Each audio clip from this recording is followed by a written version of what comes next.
네, 오늘은 한 가지 더 인사해야겠죠. 새해 은혜 많이 받으세요. 함께 인사하겠습니다. 새해 은혜 많이 받으세요. 새해 복 많이 받으세요. 네, 감사합니다. 네, 우리 오늘 주시는 하나님 말씀을 함께 읽겠습니다. 마태복음 17장 14절에서 20절까지 말씀입니다. 마태복음 17장 14절로 20절까지 말씀입니다.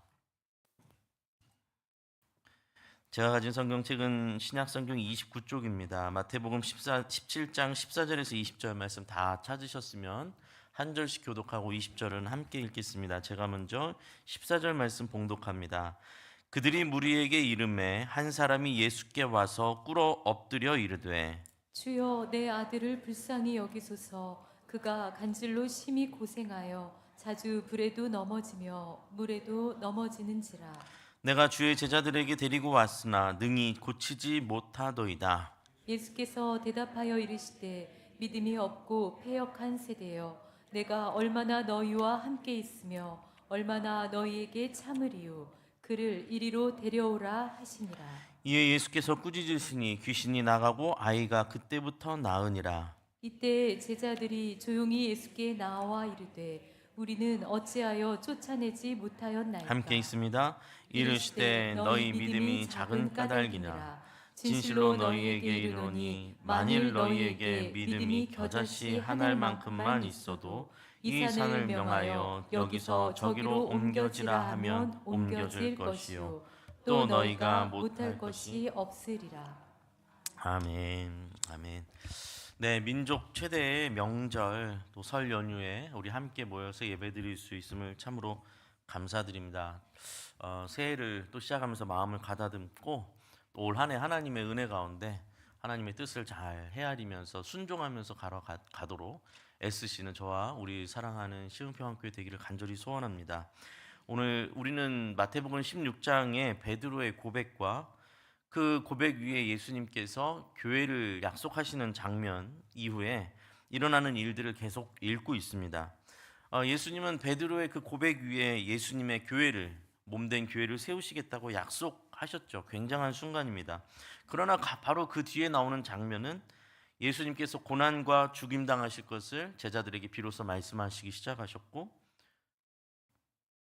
그 말씀을 들은 베드로가 그런 말씀하시지 마시라며 예수님께 항변하다가 크게 꾸짖음을 당하는 장면을 보게 됩니다. 그러자 예수님은 제자들에게 십자가의 길을 말씀하십니다. 누구든지 나를 따라오려거든 자기를 부인하고 자기 십자가를 지고 나를 따를 것이니라. 예수님은 고난과 고통의 십자가의 길을 말씀하시며 우리에게 따라오라라고 말씀하십니다. 그리고 17장으로 이어졌죠. 17장으로 이어져서 저희가 지난주에 함께 봤던 말씀은 변화산 사건에 관한 이야기였습니다. 변화산에서 예수님은 본래 하나님의 아들이신 성자 하나님의 영광의 모습을 그대로 드러내 보여주셨습니다. 저희가 지금 마태가 기록하고 있는 예수님의 행적을 흐름대로 지금 되짚어서 맥을 잡고 있는데 예수님은 교회를 약속하셨으나 동시에 고난의 길을 말씀하셨죠. 교회를 약속하셨으나 그것은 예수님의 죽으심이 반드시 필요한 일이라는 것을 또 말씀하십니다. 베드로는 그런 예수님을 막으려고 했고 예수님은 그런 베드로의 생각이 사탄의 생각이라며 물러서라고 말씀하셨습니다. 여러분, 우리 자신이 예수를 믿고 교회가 되는 것인데 우리가 교회로 살아간다는 것은 예수님께서 이렇게 계속 밝히시는 바 고난을 피할 수가 없다라는 이야기입니다. 고난이 우리에게 반드시 닥칠 수밖에 없다라는 이야기입니다. 고난의 길을 피할 방법이 없다라는 겁니다. 그러나 예수님께서는 나를 따라오라라고 말씀하시죠. 그리고 동시에 또 무엇을 말씀하십니까? 자기를 부인하고 자기 십자가를 지고 따라오라고 말씀하십니다. 그렇다면 우리는 물어야 됩니다. 내게 주어진 십자가는 도대체 무엇인가? 이것을 고민하지 않으면서 예수님을 믿는다고 말할 수가 없습니다. 내게 주어지는 고난과 고통은 다 없어야 하고 다 피해야만 한다고 생각하면서 내게는 십자가가 있어서는 안 된다고 생각하면서 예수님을 따른다고 말할 수가 없다라는 것입니다. 그리고 변화산 사건으로 이어지고 있죠. 예수님이 걷는 십자가의 길은 고난과 죽음의 길이지만 그 길의 끝에는 절망과 소멸, 아무것도 아닌 남는 것이 없는 그런 세상이 아니라 하나님의 영광이 있음을 보여주셨던 사건입니다. 예수님의 영광의 길은 십자가의 고난이 반드시 따르지만 그 뒤에는 부활의 영광이 있음을 보여주신 것이죠. 이 땅의 고통이 끝이 아니고 그 너머에 기다리는 하나님의 영광의 나라가 있음을 성경은 우리에게 보여주고 있습니다. 이게 베드로의 반응도 기억나시죠? 변화산에 막 올라서 기도하는데 모세와 엘리야가 나타나고 예수님이 해처럼 빛나고 막 하니까 베드로가 막 정신이 혼미하죠. 그래서 막 얘기를 하지 않습니까? 주님만 허락해 주신다면 여기다 초막 셋을 짓고, 이게 무슨 말이에요? 여기 내려가고 싶지 않다는 얘기예요. 그렇죠? 여기서 그냥 영원히 있고 싶습니다. 그러나 구름이 딱 덮이고 구름이 사라지자 예수님만 딱 남는 장면을 저희가 봅니다. 사실 저희도 그렇습니다. 여러분 그런 때 없으셨습니까? 뭐 기도하다가 혹은 찬양하다가 마음이 뜨겁고 감사하고 뭐 이렇게 은혜가 마음속에 하나님이 주신 은혜가 있을 때 집에 가기 싫다, 그런 마음이 든단 말이에요. 이게 여기서 그냥 영원히 있고 싶다. 네, 그냥 여기 그냥 좋다, 이런 생각이 듭니다. 그 마음은 나쁜 것이 아닙니다. 하나님을 경험하고 싶은 마음, 또 하나님을 체험하고 싶은 마음, 또 삶이 힘들고 불편하고 불안할 때 당연히 하나님과 함께 있고 싶고 의지하고 싶고 보호받고 싶고 때로는 거기에 그냥 머물러 있고 싶은 마음이 드는 것은 너무나 당연한 이야기예요. 제가 오늘 되게 예배드리면서 깜짝 놀랐는데, 원래 이게 지금 이게 황정규 장로님하고 얘기 안 했는데 오늘 제가 이제 예를 들려고 했던 찬송가를 같이 부르게 됐어요. 제가 너무 개인적으로 좋아하고 사랑하는 찬송가가 찬송가 442장인데요. 아까 저희가 함께 불렀던 저 장미꽃 위에 이슬이라는 찬송입니다. 저 장미꽃 위에 이슬 아직 맺혀 있는 그때에 귀에 은은히 소리가 들리니 주 음성이 분명하다, 이렇게 고백 시작하죠. 아침 이슬이 아직 맺혀져 있다는 건 이른 새벽을 떠올리게 하죠. 그 장미꽃 위에 이슬이 딱 맺혀 있는 그때 귀에 은은하게 소리가 들리는데, 귀에 은은히 소리인데 그 소리가 목소리고 주님의 음성인 거예요. 주님을 만났다라는 걸 표현하는 것이죠. 그 2절에 가면 그 청아한 주의 음성 우는 새도 잠잠케 한다. 내게 들리던 주의 음성이 늘 귀에 쟁쟁하다라고 고백합니다. 주님의 음성이 귀에 막 쟁쟁하게 들리는 겁니다. 그 음성에 우는 새들도 잠잠케 되더라 라면서 그 상황을 묘사합니다. 꽃과 새가 있는 자연 속에서 주님과 대화하는 감격적이고 아름다운 순간을 찬송으로 부르고 있어요. 그런데 이 찬송이 이렇게 감상적인 어떤 추억이나 회고로 끝나지를 않죠. 마지막 3절에 가면 어떻게 결론이 납니까? 밤 깊도록 새벽에 이렇게 주님의 음성을 듣고 주님을 만났으나, 주님과 그 동산을 거닐고 있으나, 그래서 밤 깊도록 여기 있고 싶은데 밤 깊도록 동산 안에 주와 함께 있으려 하나 괴로운 세상에 할 일 많아서 날 가라 명하신다. 이른 새벽부터 동산에서 주님과 함께 있었던 거예요. 밤이 깊도록 그곳에서 주님과 함께 있고 싶은 거예요. 그 마음이 간절해요. 그런데 주님께서 명하십니다. 괴로운 세상에 네가 할 일이 많으니 내려가라 라고 명하신다는 거죠. 오늘 본문이 마치 찬송가 442장과 같습니다. 변화산에서 예수님의 영광의 모습을 보면서 초막 짓고 여기 있고 싶습니다 라고 머물고 싶습니다 라고 말하지만, 예수님과 제자들은 그 산을 반드시 내려와야 했습니다. 예수님께서 가셔야 할 길이 반드시 있기 때문입니다. 그들이 산에서 내려오자마자 바로 맞닥뜨린 사건이 바로 오늘 저희가 읽은 사건이죠. 예수님과 제자들이, 무리가 있는 곳, 자기 제자들, 남아있던 제자들이 있는 곳과 그 주변에 사람들이 막 모여 있어요. 무리들이. 그래서 무슨 일인가 해서 막 왔더니 한 사람이 막 뛰어와서 예수님 앞에 꿇어 엎드려 말합니다. 15절 보니까 뭐라고 이 사람이 긴박하게 또 간절하게 말하냐면 주여 내 아들을 불쌍히 여기소서. 그가 간질로 심히 고생하고 자주 불에도 넘어지며 물에도 넘어지는지라. 내가 주의 제자들에게 데리고 왔으나 능히 고치지 못하더이다. 이게 평행 본문이라고 해서 이 똑같은 사건을 마가복음에서는 좀 더 자세하게 다루는데, 이미 여기서 어떤 얘기가 나오냐면 그가 귀신에 들렸다라는 게 나와요. 그래서 귀신 들린 아이가 막 불 속에도 뛰어들어가고 물에도 뛰어들어가고 통제가 안 되는 거죠. 간질로 막 누워서 고통스러워하고.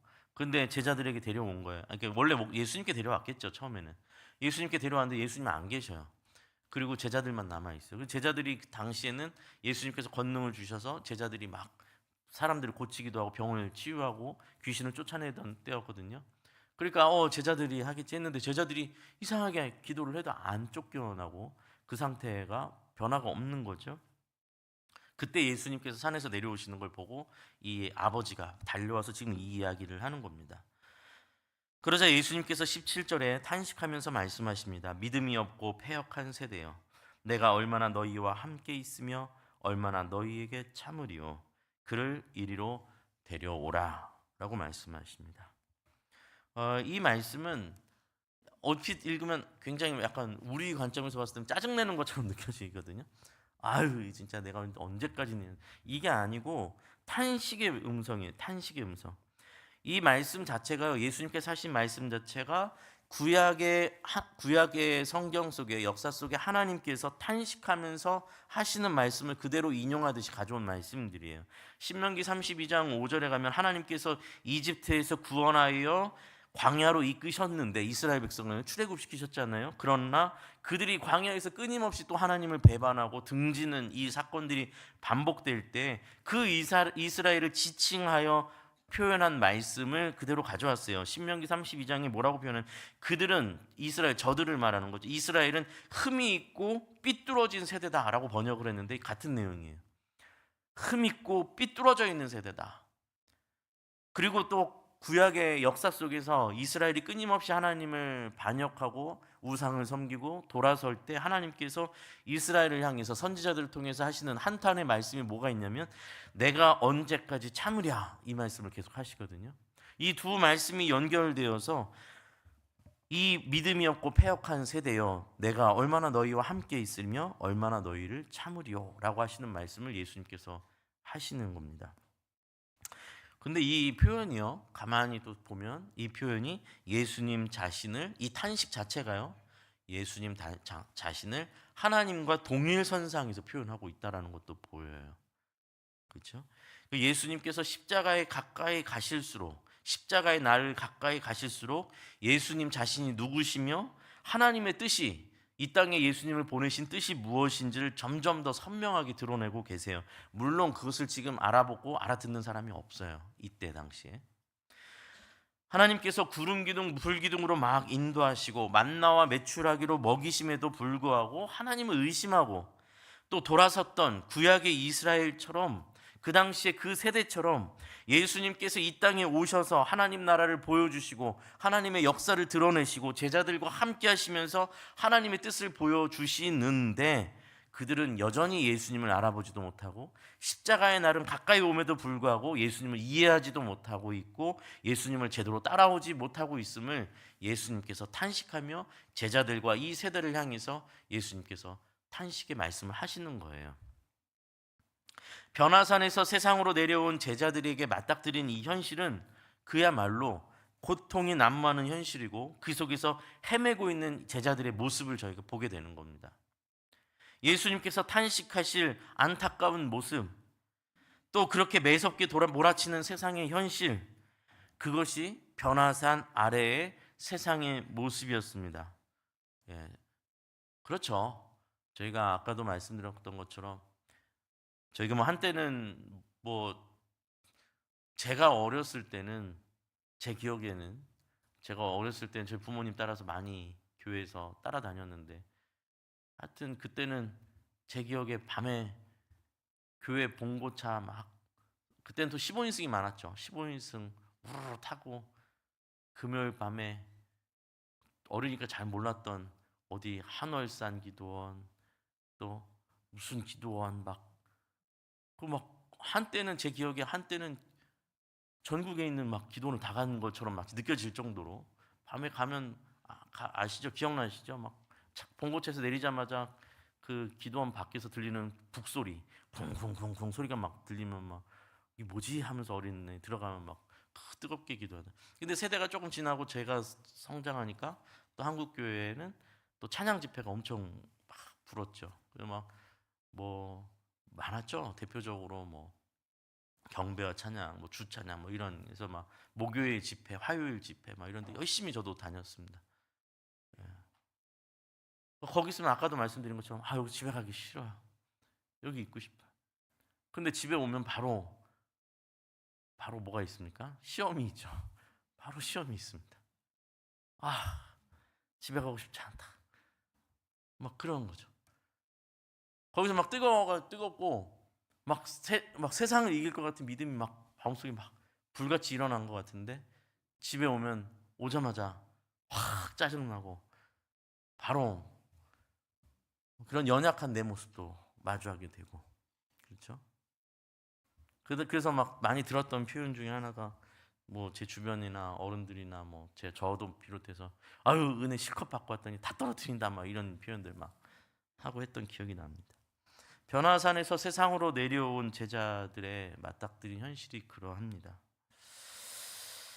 그것이 변화산 아래 세상 그대로 우리가 살고 있는 세상 모습 그대로죠. 아이를 데려오자 예수님께서 꾸짖으시는데 그러자 귀신이 나가고 아이가 낫습니다. 이 간질병은 그냥 단순한 간질병이 아니라 귀신에 의한 역사였다라는 것을 알게 되죠. 제자들이 예수님을 조용히 찾아와서 묻습니다. 우리는 어째서 쫓아내지 못했습니까? 주님, 왜 우리가 쫓아내지 못했죠? 왜 이렇게 됐죠? 그 20절에 예수님께서 대답하시죠. 이르시되 너희 믿음이 작은 까닭이니라.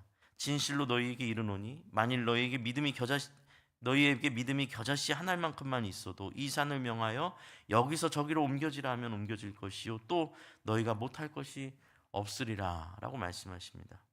예수님께서 하시는 말씀은 제자들의 믿음이 작은 것이라고 표현을 하시는데요, 여기서 우리가 혼돈할 수 있는 좀 표현입니다.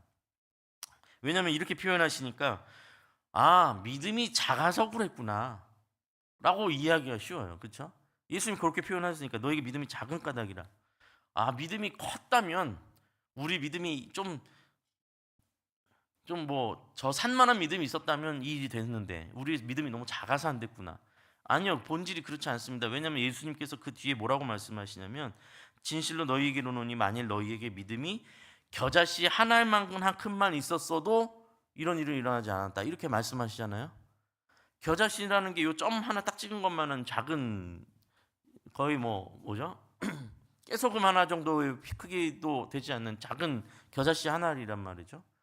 그 작은 겨자씨 한 알만큼만 믿음이 있었어도 산을 옮길 만한 일이 된다고 하시잖아요. 그러니까 비유가 좀 이상하죠. 앞뒤가 안 맞죠. 그렇게 생각하면 그 믿음의 크기의 문제로 본다면 예수님께서 너희 믿음이 작은 까닭이라, 너희 믿음이 겨자씨만 하니까 그 모양 아니냐, 그렇죠? 너희 믿음이 최소한 수박만큼은 돼야지 이런 일이 일어나는 거다라고 하셨으면 말이 되는데 너희 믿음이 작은 까닭이라 하고 당시에 표현할 수 있는 가장 작은 겨자씨를 말씀하셨다라는 건 뭐냐면 그들의 믿음이 겨자씨보다도 더 조그매가지고 그렇다는 표현이 아니라 믿음의 방향이 잘못됐다라는 거예요. 뭔가 믿음에 대한 이해가 잘못되어 있다.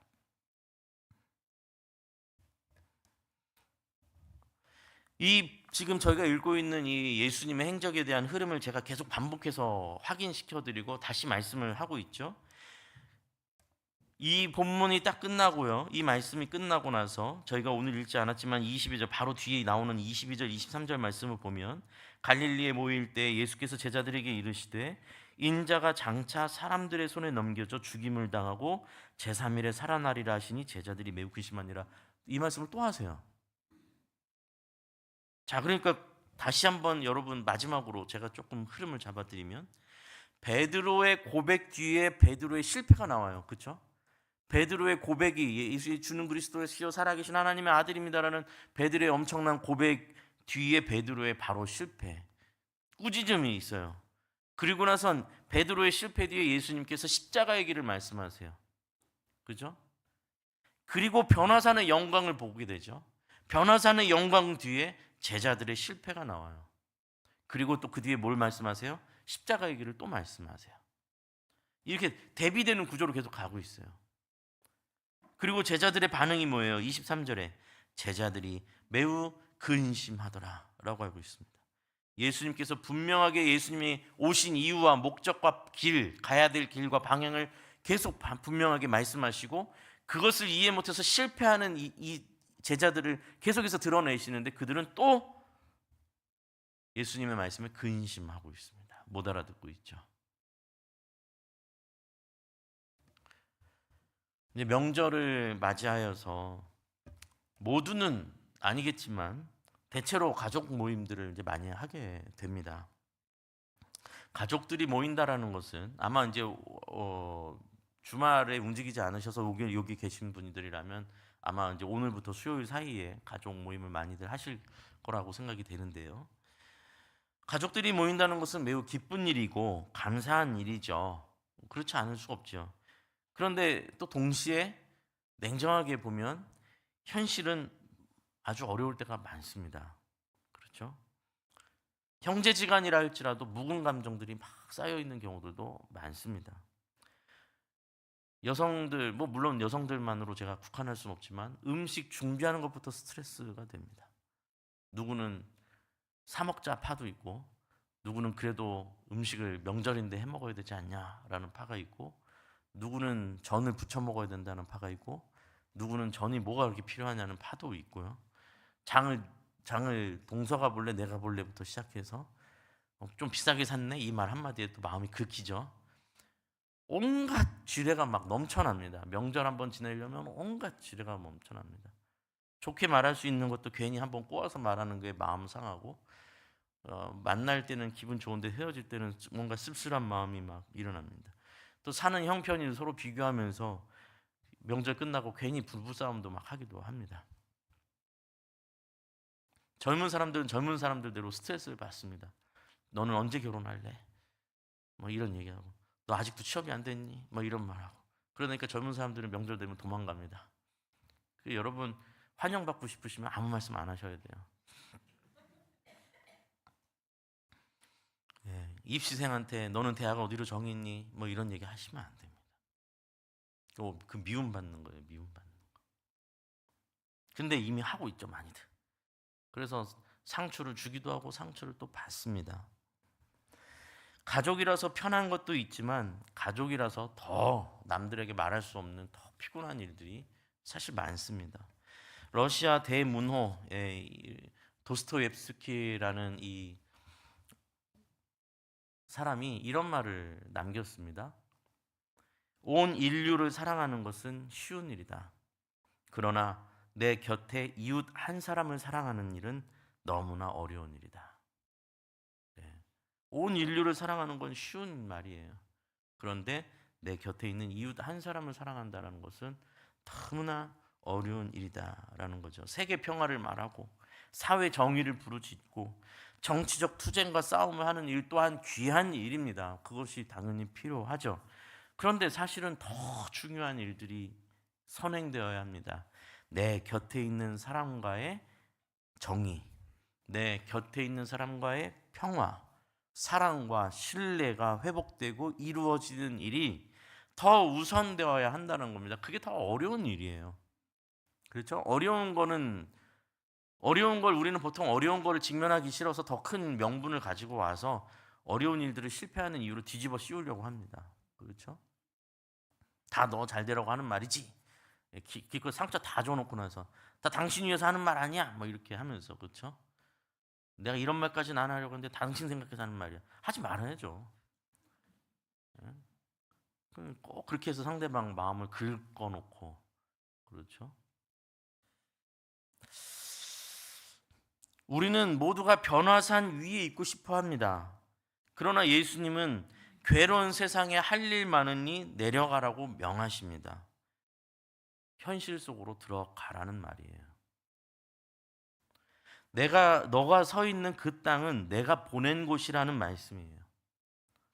오늘 찬양 때도 귀한 찬양으로 하나님의 나라를 하나님께서 약속하시고 요셉에게 보여주셨던 그 비전을 보여주시고, 요셉에게 비전을 보여줬다는 이 찬양은 얼마나 아름다운 찬양입니까? 그런데 그래서 여러분 요셉 인생을 살아볼래 하시면 아무도 살기 싫으실 거예요. 얼마나 고생을 많이 합니까? 얼마나 억울한 일을 당합니까? 형들한테 당할 뻔하고 구덩이에 던져지고 노예로 팔려가서 죽도록 일해서 뭔가 조금 이제 풀리려고 하니까 갑자기 주인의 아내가 자기를 유혹하고 거절했더니 누명 씌워서 감옥에 들어가고, 이런 억울한 인생이 어디 있어요? 근데 그게 요셉의 비전이라는 거죠. 그 길을 걸어가서 그 길을 걸어갔기에 하나님께서 이집트의 총리로 세우시는 것 아닙니까? 그렇죠?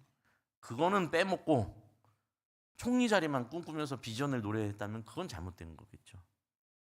우리가 가야 할 길, 요셉이 그 감옥에 갇혀서 있을 때 감옥에 있는 제수들하고 자수들한테 얼마나 잘했기에 그들이 요셉을 기억하고 요셉에게 찾아오고, 그죠? 그 자기 주변에 있는 사람들, 나와 가장 가까운 사람들에게 어떻게 신앙의 본을 보이고 사랑을 보이고 믿음을 보였는가가 중요하다는 이야기입니다. 우리는 온 인류를 사랑하는 말을 외치는 것보다 꼴보기 싫은 친척에게 따뜻한 말 한마디 하는 것이 100배 어렵다는 것을 알고 있습니다. 그러니 사실 이 문제의 본질이 어디에 있겠습니까? 저 세상을 향해서, 온 인류를 향해서, 저 가난한 빈국을 위해서 기도하고 막 그들을 생각할 때 뜨거운 마음이 나고 눈물이 나고, 그래서 북한 땅을 생각할 때 눈물이 나고 너무 귀한 일이에요. 그렇죠? 그래서 막 기도를 하고 눈물을 막 쏟고 왔더니 집에는 원수 같은 남편, 왼수 같은 아내 한마디에 으이구, 저 보이지 않는 저 먼 나라 사람들은 사랑해서 눈물을 흘리지만 내가 매일 같이 살아야 되는 이 사람을 향해서는 눈물이 나지 않는 내가 문제인 겁니다. 내가 문제인 거예요. 그래서 내가 먼저 하나님 앞에서 깨지고 고쳐지고 회복되는 것부터 시작되는 것이 믿음이에요.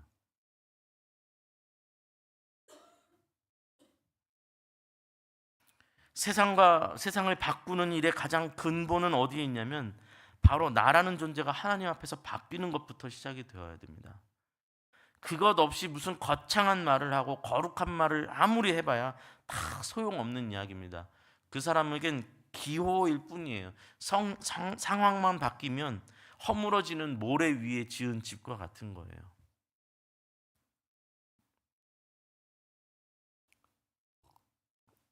여러분, 예수님께서 계속 반복해서 뭘 말씀하셨습니까? 십자가 얘기를 말씀하셨죠. 그리고 아까 저희가 계속 반복해서 읽지만 나를 따라오려거든 자기를 부인하고 자기 십자가를 지고 따라와야 한다고 하시잖아요. 이 말씀 우리가 너무 관용어처럼 막 듣다 보니까 그냥 아무 생각이 없는데, 자기 십자가를 지고 따라온다는 말이 여러분 뭔지 잘 생각해 보셔야 돼요. 자기 십자가를 지고 온다는 건 십자가를 정말 메고 따라오는 것을 묘사한 거잖아요. 십자가를 메고 따라오고 있는 건 아직 죽은 상태가 아니에요. 그렇죠? 십자가를 메고 십자가를 자기가 메고 처형 장소로 가야 되는 거예요. 당시에 십자가형이 그랬어요. 예수님도 기억나시죠? 예수님도 십자가 메고 골고다 언덕을 오르셨어야 되잖아요. 이건 누구한테 주어지는 형이냐면 사형을 받은, 선도받은 사람이 사형을 집행당할 때 일어나는 일이잖아요. 그렇죠? 그러니까 자기 십자가를 지고 가고 있다는 것은 뭘 말하는 거냐면 내가 사형 선고를 받아서 이 십자가를, 내게 주어진 십자가를 지고 예수님을 따라서 그 길을 걸어간다라는 거예요. 현실 속으로 들어가는 거예요. 그리고 나는 십자가의 형을 받은 사람, 이제 죽는 사람이 되는 거예요. 그렇죠? 그 십자가의 형을 받고 내가 십자가를 메고 있으면 이건 무슨 사람이, 나는 누구예요? 이제 사형 선고를 받은 사람이요, 죽어야 되는 사람이고 죽는 자리로 걸어가는 사람이다 라는 생각을 하면서 그 십자가를 메고 끌고 가고 있는 사람, 그 자리, 그것이 자기를 부인하고 자기 십자가를 지고 예수님을 따라가는 인생의 모습이에요. 그 길을 누가 먼저 갔어요? 예수님 먼저 가셨고 우리가 그 길을 따라가는 것입니다. 현실 속으로 자기에게 주어진 고난과 고통의 현실 속으로 들어가야 한다라는 것입니다. 찬송가 442장을 아까 같이 부르기도 하고 우리가 마지막 이 3절에 밤 깊도록 동산 안에 주와 함께 있으려 하나 괴로운 세상에 할 일 많아서 날가라 명하신다 까지는 우리가 읽었는데 여기서 끝이 아니죠. 후렴이 있죠. 후렴이 얼마나 은혜인지요. 주님 나와 동행을 하면서 나를 친구 삼으셨네. 우리 서로 받은 그 기쁨은 알 사람이 없도다. 이게 이 찬양의 결론이에요. 괴로운 세상으로 나를 보내시고 밀치시는 예수님은 우리를 사지로 몰아놓고 팔짱 끼고 구경하시는 분이 아니시라는 겁니다. 그 고난과 고통의 현실 속에서 나와 동행을 하시는 분, 나를 친구로 만드시는 분, 그분이 주님이시다라는 겁니다. 그래서 이 십자가를 메고 그 길을 걸어갈 수 있노라라고 찬송하는 겁니다. 저 장미꽃 위에 이슬이라는 너무나 시적인 아름다운 말로 시작하지만 마지막은 뭐예요? 십자가를 지고 그 길을 걸어가는, 세상 속으로 걸어가는 모습. 그런데 그 모습이 예수님과 동행하며 주님이 나의 친구가 되어주시고 마지막으로 뭐예요? 마지막의 핵심이죠. 우리 서로 받은 그 기쁨을 알 사람이 없도다. 여러분, 우리가 믿음의 여정을 걷고 신앙의 여정을 걸을 때 사람들을 너무 이해시키려고 하지 마십시오. 어떻게 이해하겠습니까? 내 길을, 내 마음을 어찌 다 이해하고 내 억울함을 토로한다 할지라도 누가 내 마음을 다 알겠습니까? 그러나 그 마음을 아시는 분이 계시죠. 그 십자가의 길을 같이 걸으시는 분이 있죠. 나를 친구 삼으시는 분이 있죠. 그분과 속삭이며 그분과 함께 마음을 나누고 그분이 내 눈물을 닦아주시고 그분이 영광의 이 십자가의 길 끝에 영광의 자리가 있음을 말씀하시고 같이 가자, 같이 걷자 하시는 그분이 있죠. 그분과의 깊은 교제와 시간들이 쌓여감에 따라서 무엇이 고백되는 거죠? 우리가 서로 주고받은 기쁨을 알 사람이 없도다.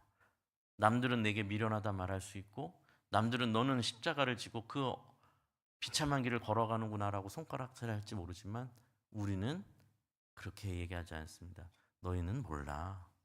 내가 주님과 함께 걷는 이 길의 기쁨을 너희는 알지 못해. 나는 주님과 함께 걷는 것으로 되었어. 그것이 우리가 걸어가는 길입니다. 주님께서 오라 하시는 길입니다. 자기를 부인하고 자기 십자가를 지라는 것입니다. 주님과 나의 관계를 알 사람이 없습니다. 그 기쁨을 깨뜨릴 자도 없습니다.